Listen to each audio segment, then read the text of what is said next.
you know, you can play this as much as you want.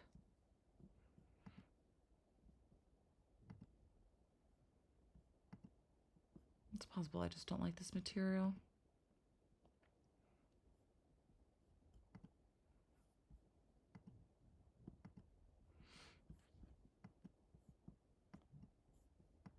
Okay.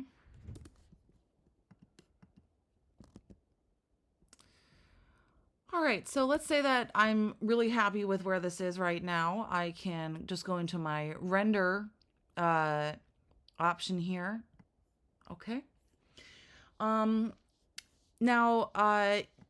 this is fine, you know, full resolution, half resolution, medium preset, whatever you want to do for that is fine. You can see here where it's saving to. You can always change that if you want to change it to somewhere else. Here's what we can call it.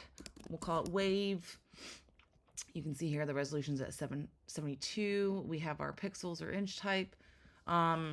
So if you want to just see what it looks like really quick and render out something low quality, you know, you can just make a draft really quick, make its resolution. You know, obviously, the higher the quality is, the longer it takes to render. So if you're just trying to do a quick check, you can do that way. I'll just make it high and full. Lastly, you can see here that there are a couple exporting formats. You can make it as a PSD, 32 or 16 bits, which is super convenient. So we can open this in Photoshop later, or PNG, which will make a flattened file. So I'll push render, and then I'll show you what our finished product is. So once it's rendered, you can open this up, the PSD itself, in Photoshop. And this is what my finished file currently looks like right now. If I was using an image with perspective that was a little bit more linearly straight, then I wouldn't probably have to open it up here. But I want to open it up here to try to curl my text just a little bit with that curl of the wave. You can see here that we have our text as its own layer here with a drop shadow. And we have these already made masks that show us where our text is and depth is in the position of our image. So let's transform this.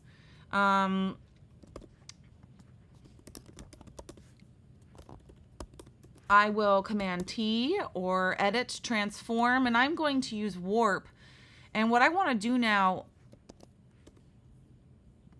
let's try that again. What I want to do now is try to bend my wave a little bit. My word wave, I should say. So it's kind of arcing and like cresting with that water there. And I'm just really going to pull that part down. Yeah, that's better. And, you know, you can continue to bring this up until it's in a spot that makes sense for your image, which I think that this is actually looking pretty good. So now I have that wave coming toward us, kind of arcing with the wave. I can, of course, you know, continue to modify this by making a clipping mask and maybe making sure I got a good black, as well as maybe a really nice white. You can, of course, affect the grays as well.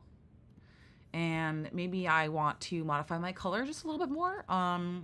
You can, of course, do that just the same as well. You know, you can, of course, work with your master here. Which is actually pretty good. I want to add a little more blue to it. That's nice. And, you know, you can continue to see how you want to modify your material to look a certain way. It's getting a little bluer. That's nice.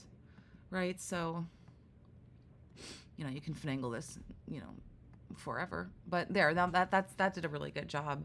I can increase that. And now we have, with that color modification, it's looking a little bit more like it's properly reflecting what our color is here. So that's pretty good. And now I could just save this as my finished PNG file, and that would be finished. So by bringing it in, I was able to transform it a little bit into a shape that makes sense, and I just modified my color a little bit more. You can save it just, you know, the same as you would.